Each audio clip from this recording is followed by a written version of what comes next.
Vamos lá, vamos começar com como, então. Tá? Lembra que no primeiro exercício que eu dei para vocês, algumas aulas atrás, eu falei que era para vocês fazer como se fosse para outra pessoa, anotar as suas anotações, que eu disse que a gente ia usar isso no futuro, né? Outra pessoa, e 2 eu falei para você mesmo. Você, em termos de gatilhos. Tá? Isso tem relação com o posicionamento mental de revisão. Existe um posicionamento mental de você captar as informações, existe um posicionamento de você revisar para que sirva ao nosso propósito das revisões de Ebbinghaus e também do Donald Hebb, tá? E como é que funciona? Aqui vai a imagem, vamos destravar agora a imagem das revisões, tá? Você não anotou em gatilhos, em palavras-chave que eu falei, tá? Aqui. Não anotou em gatilhos, em palavras-chave? Então, quando terminar a aula, a primeira revisão sua, que é a sua recapitulação mental pós-aula, tá? Eu vou pôr aqui RMPA pós-aula, tá? Funciona da seguinte forma. Você tem que ver, né? Você tem que tentar imaginar os seus principais conceitos chaves que você anotou, ou seja, é como, vocês já viram a visão de cima de alguma coisa? Quando você vê a visão de cima de alguma coisa, você quer achar um ponto, a sua casa, enfim, o que você procura? Você procura pontos de referência, aquilo que é maior, né? Olha lá a igreja, minha casa é 4 quadras da igreja. E daí você acha mais fácil a sua casa, né? Então a recapitulação mental, você vai procurar os principais conceitos, as principais coisas, né, que você viu naquela aula e repassar mentalmente. Você tem que enxergar isso como se fosse uma imagem, tá? Você tem que rever. E por quê? Tem esses pequenininhos embaixo aqui, ó, e a conexão com eles.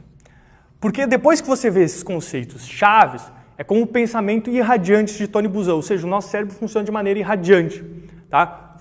Eu vou até anexar um vídeo aqui para vocês assistirem, tá? Como é que funciona? Você pega um gatilho e você irradia, né? Você abre diversas portas que você pode entrar.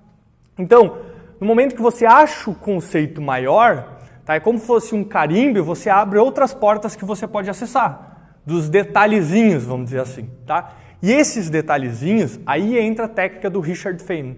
Você vai se auto-explicar mentalmente, de maneira rápida, como se você estivesse explicando para uma outra pessoa. Aí vem esse exercício. O exercício de ser para outra pessoa é mentalmente.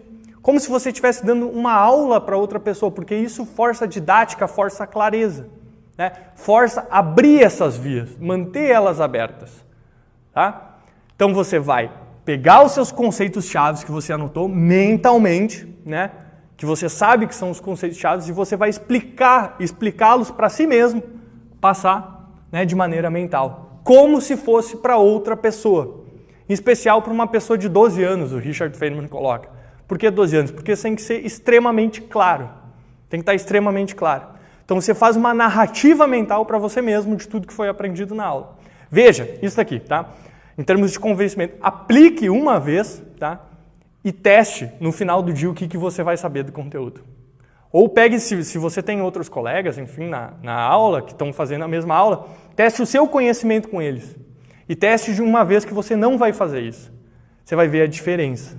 É uma diferença muito grande. Então, o como, o nosso primeiro ponto da revisão, que é para vencer a primeira parte do esquecimento crítico, tá? De Ebbinghaus, é justamente isso. Fazer uma recapitulação mental dessa forma aqui. Essa forma daqui a gente vai aplicar em todas as revisões. Quanto tempo tem que fazer? Aproximadamente 10% do tempo que durou essa exposição à captação das informações, enfim, dos insights do conhecimento. Se foi uma aula de 60 minutos, aproximadamente 6 minutos você tem para fazer isso. E algumas vezes você vai perceber lacunas.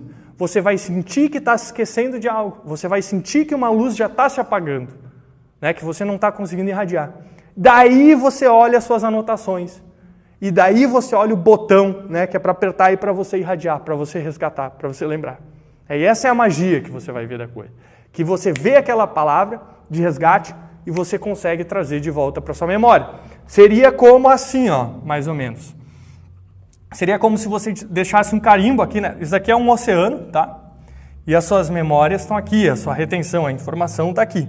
Tá? Seria como se as suas anotações fossem aqui um gatilho, né, para de cima você olhar e conseguir puxar e resgatar tudo aquilo. Se você não anota nada, que nem eu falei, você perde isso daqui e você só olha o oceano, já não tem mais como resgatar aquilo. São informações que se perdem, que vão ir apagando. E se você coloca um monte de anotação, tem um monte de gatilho aqui e você não vai saber qual puxar. E daí entra Tony Buzan de perder uma imensidão de tempo e não conseguir fazer as conexões corretas. Tá? Então esse é só o primeiro. Tá muito claro isso aí? Tá claro? É só o primeiro. Tá? E agora a gente vai para os outros pontos críticos. Perfeito?